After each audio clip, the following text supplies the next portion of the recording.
आप सभी को जीवित पुत्रिका व्रत की हार्दिक शुभकामनाएं।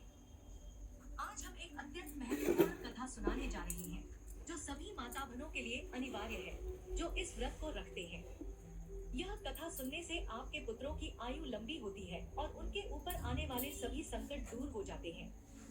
व्रत करने मात्र से सुंदर पुत्र की प्राप्ति होती है और भगवान जितवाहन और जुतिया माता आपकी हर मनोकामना पूरी करते हैं। आज हम इस जीवित पुत्रिका या जितिया व्रत की कथा सुनेंगे, जिसे सुनना अत्यंत आवश्यक माना गया है।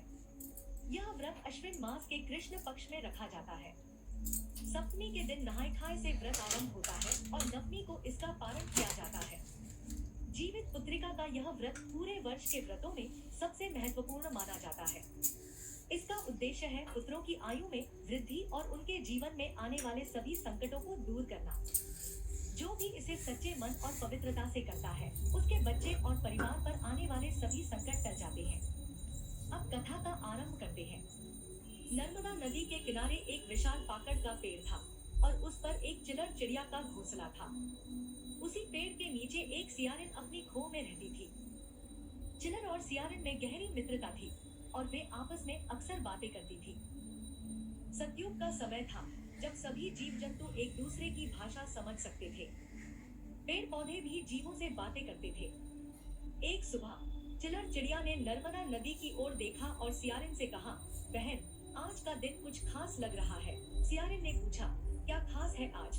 चिलर ने उत्तर दिया, नदी के किनारे बहुत भीड़ है। सियारिन ने आश्चर्य से पूछा, किस चीज की भीड़ है? चिलर ने कहा, मुझे भी नहीं पता। तुम नीचे हो, तुम जाकर देख आओ, मैं तो उड़ नहीं सकती। सियारिन ने डरते हुए कहा, यदि मैं मनुष्यों के बीच गई, तो वे मुझे मार देंगे। मेरा क्या हाल होगा, यह सोच भी नहीं सकती। यह सुनकर चिलर ने खुद जाकर देखने का निर्णय लिया। चिलर उड़कर नदी के किनारे पहुंची, जहां बहुत सारी महिलाएं नदी में स्नान कर रही थी। कुछ महिलाएं पूजा कर रही थी। वहीं एक वृद्ध महिला बैठी थी। चिलर ने उस बूढ़ी माँ से पूछा, माँ, यह कौन सा व्रत है जो इतनी महिलाएं एकत्रित हुई हैं? वृद्धा ने उत्तर दिया, यह जीवित पुत्रिका व्रत है, जिसे जितवाहन व्रत भी कहते हैं। इस व्रत से पुत्रों की लंबी आयु होती है और मरे हुए बच्चे भी जीवित हो जाते हैं। यह व्रत संतान की रक्षा के लिए किया जाता है। यह सुनकर चिलर चिड़िया बहुत प्रसन्न हुई और उसने निर्णय लिया कि वह भी यह व्रत करेगी। वह तुरंत अपने पेड़ के पास लौटकर सियारिन को यह बात बताने लगी। सियारिन ने कहा, अगर यह व्रत इतना फलदायी है, तो मैं भी इसे करूंगी। चिलर ने चेतावनी दी, तुम्हारा पेट बड़ा है और मांस खाने की आदत है, कहीं ऐसा न हो कि तुम व्रत तोड़ दो।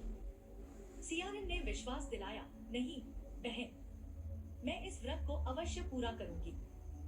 बेचारी चिल्लर रानी ने गंगा में स्नान किया और व्रत रखा। उसने अपने घोंसले में दाने जमा किए और अपने बच्चों से कहा, बेटा, आज व्रत का दिन है, इसलिए मैं तुम्हें अपने चौथ से भोजन नहीं करा पाऊंगी। तुम्हें खुद से खाना होगा, क्योंकि अगर मैंने तुम्हें भोजन कराया, तो मेरा व्रत खंडित हो जाएगा। दूसरी ओर सियारिन ने इधर उधर से मांस और मदिरा खाई और वापस अपने खोडर बिल में चली गई। रात बीत गई और जब सुबह हुई, दोनों ने गंगा में स्नान किया और पूरा दिन उपवास रखा। शाम को सभी औरतें पूजन कर रही थी और चिल्लर व सियारिन छिपकर कथा सुनने लगी। पंडित जी कथा सुना रहे थे और चिल्लर रानी आनंदित होकर कथा का पूरा रस ले रही थी। परंतु सियारिन कहानी के बीच में ही सो गई और पूरी कथा नहीं सुन पाई। जब कथा समाप्त हुई, तो चिल्लर अपने घोंसले में लौट आई और सियारिन भी अपने खोड़न में चली गई। सियारिन को गांव के एक व्यापारी के नौजवान बेटे की मृत्यु की खबर थी और वह उस आधे जले शव की महक से ललचा रही थी। सियारिन सोचने लगी, आज तो मांस का अच्छा भोजन मिलेगा। दिन भर की भूखी सियारिन मांस खाने की योजना बनाने लगी। सियारिन ने चिल्लर से कहा, चिल्लर बहन, क्या कर रही हो?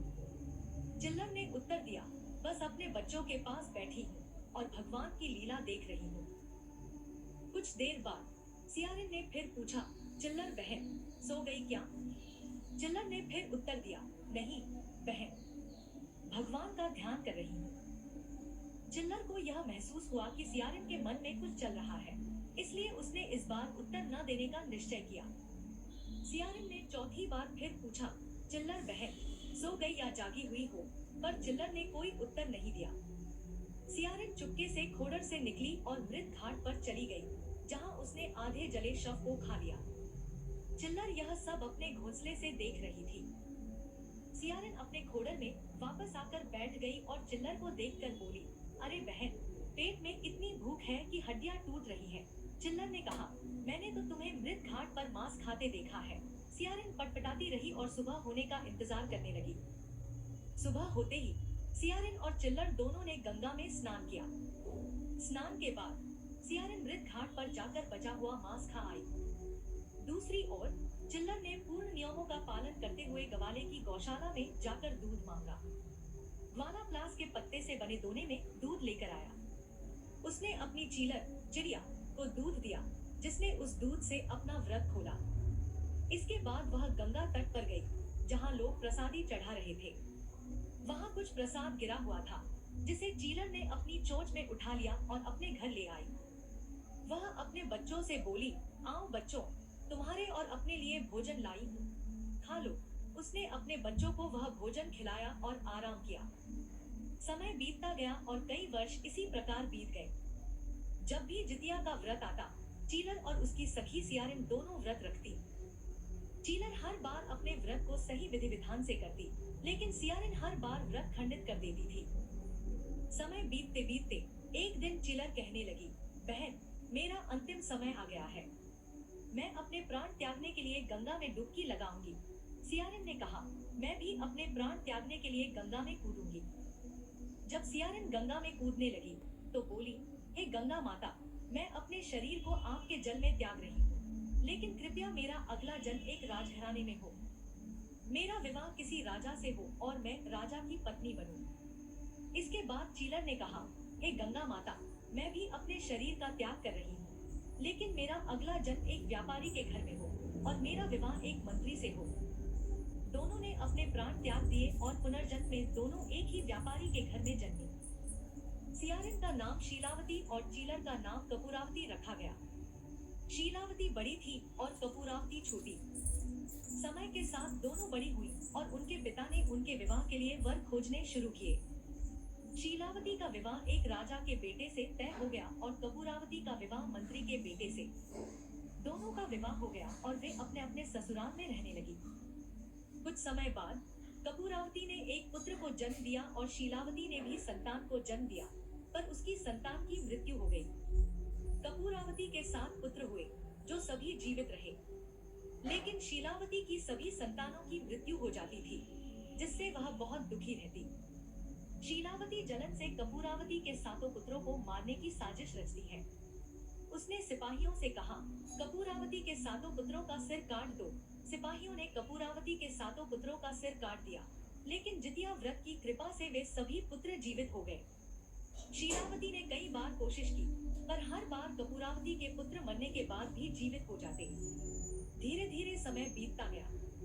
एक दिन शीलावती ने क्रोध में आकर को कक्ष में जाने का निर्णय लिया।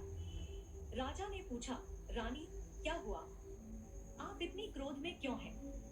शीलावती ने कहा, हे राजन, यदि आप मेरे कहे अनुसार नहीं चले, तो मैं अपने प्राण त्याग दूंगी। राजा ने वचन दिया कि वह उसकी हर बात मानेगा। शीलावती ने कहा, मेरी बहन के 7 पुत्रों को मारकर उनके सिर मुझे दे दीजिए, तभी मैं अन्न जल ग्रहण करूंगी, नहीं तो मैं प्राण त्याग दूंगी।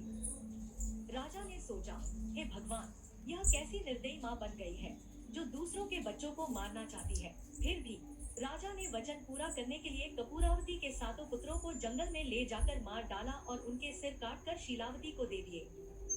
शीलावती ने उन सिरों को पिटारी में बंद कर अलग अलग मोहरे बनवाए और कपूरावती के पास भिजवा दिए। कपूरावती कहती है, भाई, मेरे घर में जाकर रख दो, लेकिन कपूरावती ने उसे हाथ नहीं लगाया। 7वीं का दिन था और उस दिन उसका उपवास था। रात्रि हो चुकी थी, लेकिन उसके बेटे अभी तक घर नहीं लौटे थे। उसने बहुत इंतजार किया और अष्टमी का दिन भी बीत गया। उस दिन भी बेचारी उपवास रखी, लेकिन उसके बेटे नहीं आए। कपूरावती बार बार अपने बेटों के बारे में सोच रही थी, बहुत रोती और चिंता करती, विलाप करती। उधर ब्रह्मलोक में भगवान शंकर, भगवान ब्रह्मा और भगवान विष्णु विचार करने लगे कि जीतवाहन को क्या हो गया है। उनके भक्त पर इतना बड़ा संकट आ गया है और वह अपने भक्त के लिए कुछ भी नहीं कर रहे हैं। अगर यह संकट आज नहीं टला और अगर उसके पुत्र जीवित नहीं हुए, तो क्या कोई माँ फिर भक्तिपूर्वक व्रत रखेगी? यह तो अनर्थ हो जाएगा। तब तीनों भगवान जीतवाहन के पास गए। जीतवाहन ध्यान में लीन थे। तीनों परमेश्वर ने उन्हें ध्यान से जगाया और कहा, देखिए, पृथ्वी पर आपके भक्त के साथ क्या हो रहा है। आपके भक्त के साथ अन्याय हो रहा है। जीतवाहन तुरंत चले गए और कपूरावती के घर जाकर उसके संदूक में रखे हुए 7 सिर को ले आए। वे उन सिरों को वन में ले जाकर जोड़े और उन पर अमृत जल छिड़क दिया, जिससे 7 पुत्र जीवित हो गए। 7 पुत्रों को जीवित करने के बाद भगवान जीतवाहन स्वयं उन सबको घोड़ों पर सवार करके कपूरावती के घर ले गए। कपूरावती बहुत चिंतित थी कि रात्रि बीत गई और मेरे बेटे अभी तक नहीं आए। तभी दरवाजे पर दस्तक हुई। उसने दौड़कर दरवाजा खोला तो उसने देखा कि उसके सभी बेटे लौट आए थे।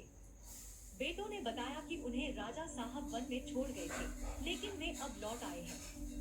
यह सुनकर कपूरावती कुछ नहीं बोली, बस अपने पुत्रों को घर के अंदर ले गई। सुबह होते ही उसने स्नान किया और अपने पुत्रों को भी स्नान करवाया। पूजन के समय कपूरावती ने भगवान जीतवाहन की पूजा की। पूजा करते हुए उसने सोचा कि उसकी बहन ने उसके लिए क्या भेजा है। जब उसने संदूक खोला तो देखा कि उसमें सोने के गहने और हीरे जवाहरात थे।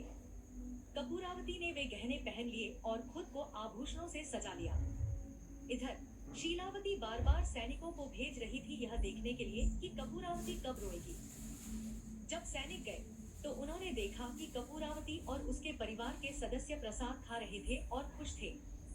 यह देखकर सैनिकों ने आकर रानी से कहा कि कोई नहीं रो रहा है, सब हंसी खुशी प्रसाद खा रहे हैं और कपूरावती सोने के आभूषण पहने हुए है। रानी यह सुनकर हैरान हो गई। उसने सोचा, मैंने उसके बेटों को मरवा दिया, फिर भी वह क्यों नहीं रो रही है। रानी ने खुद जाकर देखने का फैसला किया। जब वह वहां पहुंची तो उसने देखा कि कपूरावती के 7 बेटे प्रसाद खा रहे थे और कपूरावती हीरे जवाहरात के गहने पहने खड़ी थी। यह देखकर शीलावती चकित हो गई। वह बोली, अरे बहन, तुम्हारे पास इतना गहना कहां से आया? तुम तो बस एक मंत्री की पत्नी हो। कपूरावती ने कहा, अरे बहन, यह सब तुम्ही ने तो भेजा था। तुम्हारे दिए हुए गहने ही तो मैंने पहने हैं। यह सब भगवान जीतवाहन की कृपा है। यह सुनकर रानी चुपचाप वहां से चली गई और घर आकर उसने एक चिट्ठी लिखी। सैनिक को वह चिट्ठी मंत्री के पास ले जाने का आदेश दिया। मंत्री ने चिट्ठी पढ़ी और अपनी पत्नी से कहा, रानी ने तुम्हें बुलाया है और तुम्हें ले जाने के लिए रथ और घोड़े भेजे हैं। मंत्री की पत्नी बोली, मंत्री जी, मैं रथ और घोड़े से नहीं जाऊंगी। मैं एक साधारण मंत्री की पत्नी हूँ, न कि राजा की रानी। मैं पैदल ही जाऊंगी। वह पैदल ही गांव के पश्चिम में नदी के किनारे पीपल के पेड़ के पास पहुंच गई और वहां बैठ गई।